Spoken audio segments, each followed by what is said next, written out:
और अपने जमीन ख्यालात का इजहार फरमाएं।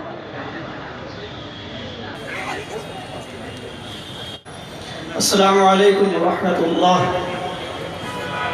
यहाँ पर आए हुए हम लोग सब मिलकर गए और कमिश्नर साहब से कहा कि हम लोग को जो है कब्रिस्तान की बहुत ज़्यादा ज़रूरत है।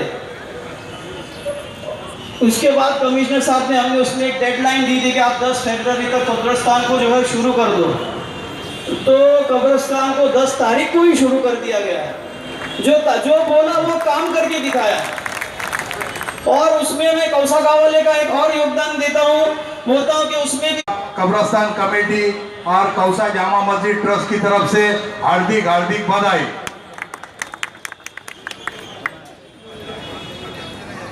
और म्युनिसिपल कमिश्नर साहब को ये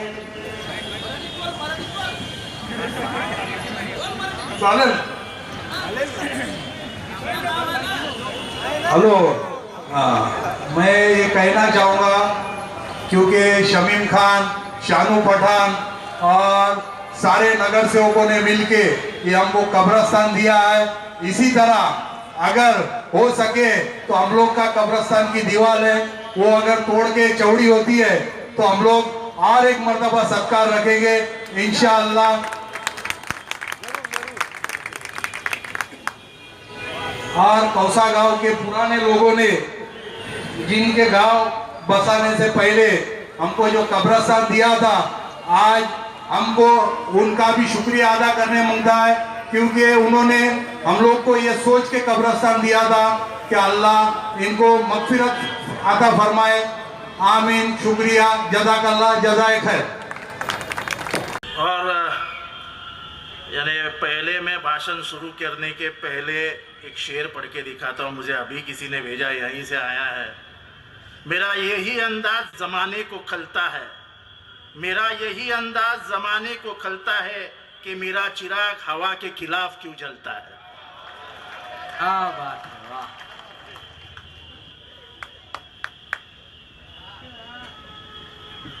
10 साल हो गए। 10 साल पहले मोइन मियाँ साहब ने कब्रिस्तान की सख्त ज़रूरत है ऐसी बात मुझसे कही थी। मीटिंगें हुई,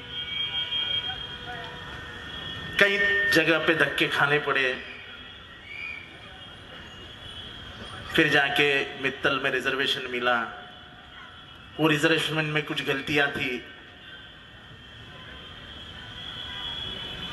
नजीब मुल्ला उसके बीच में गिरे, वो गलतियों को दुरुस्त करने में मदद की और फिर डॉन ऑफ थाना पहुंचे। अब डॉन कौन है ये मैं बात खुल के नहीं बता सकता हूं। फिर डॉन को मैंने कहा कि साहब कब्रिस्तान की सख्त जरूरत है, मैंने जमीन तो ला ली है लेकिन बिल्डर मान नहीं रहा है। बिल्डर मेरा बहुत अच्छा दोस्त है, लेकिन जिस वक्त उसने कब्रिस्तान के बारे में भला बुरा कहा, मेरे एक दिन 7:30 बजे उससे माँ बहन के ऊपर से लड़ाई हो गई। 2 साल तक हमने बात नहीं की। फिर डॉन ने मेरे को बोला कि ठीक है जितेंद्र, देख लेते हैं अपन, कुछ ना कुछ रास्ता निकाल लेते हैं। और अल्लाह का लाख लाख लाख शुक्र है जायसवाल साहब कि आपकी मेहनत, कोशिश और मेरे 10 साल की मेहनत और की एक सिग्नेचर ने मुमरा शहर की तकदीर बदल डाली। जोरदार तालियों से स्वागत कीजिए। सब बहुत बुरा लगता है। आज यकीनन मेरे आंख में आंसू आएंगे। 2 साल तक साहब इतनी तकलीफ दी, दिन रात इन लोगों ने, दिन रात। ऐसा एक भी दिन नहीं जाता था जितेंद्र आव्हाड ने पैसा खाया, जितेंद्र आव्हाड ने अपने आप को बेच दिया। मैं इतने गंदे नस्ल का आदमी नहीं हूं कि जहां मेरे पिताजी सोने वाले हैं उस मिट्टी का मैं पैसा खा जाऊं। मेरे बाप ने मेरे लिए बहुत रखा। कब्रिस्तान में पैसा खाया। मैं आज किसी को गाली नहीं देना चाहता हूं, लेकिन अल्लाह की नेमत देखो।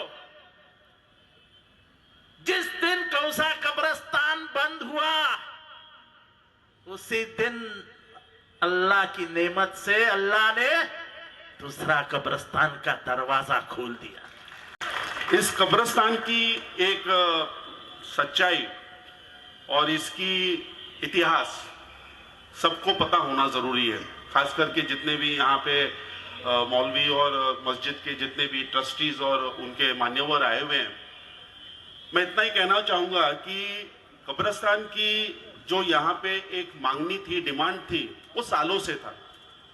ऐसा नहीं था कि संजीव जायसवाल महानगर पालिका आयुक्त बन के आया और उसके बाद कब्रिस्तान की डिमांड आई है। जैसे आपके आमदार ने खुद कहा कि पिछले 10 सालों से वो खुद यहाँ पे जब से आमदार बने उन्होंने कोशिश किया, शायद उसके पहले से भी यहाँ पे नेतृत्व करने वाले जितने भी लोग रहे होंगे उन्होंने कोशिश किया, लेकिन उस वक्त उस मुद्दे की संवेदनशीलता जो थी, वहां आपके आमदार, आपके नगर सेवक, आपके मौलवी, आपके गुरु जितने भी हैं, और उन्होंने आने के बाद जब ये एक बहुत ही ज्वलित प्रश्न जो था मुस्लिम समाज के लिए, वो सामने रखने के बाद जब मैंने उसका एक द्वारा लिया कि भाई इतना बड़ा विषय पे कब्रिस्तान क्यों नहीं हो रहा है, ऐसी कौन सी बात है कि 10 साल से यहाँ पे कब्रिस्तान न दिया जा रहा है, और तब पता चला कि कब्रिस्तान न होने का वजह सिर्फ एक है कि जो कब्रिस्तान का रिजर्वेशन जिस जगह पे था वो जगह CRZ में बाधित हो रही थी।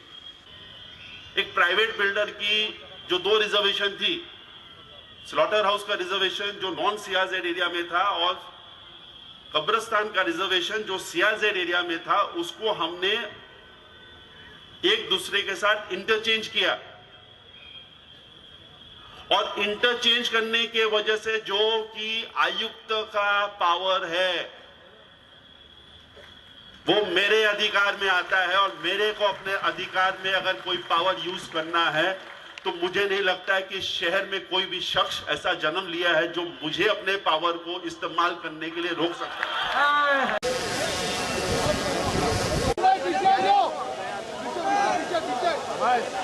हमारे तमाम दोस्त अहबाब की जानिब से, कोई जमात की जानिब से, रशीद कंपाउंड की जानिब से, हमारे तमाम दोस्त अहबाब की जानिब से जो कौसर से आए, जो मुमरा के लोग हैं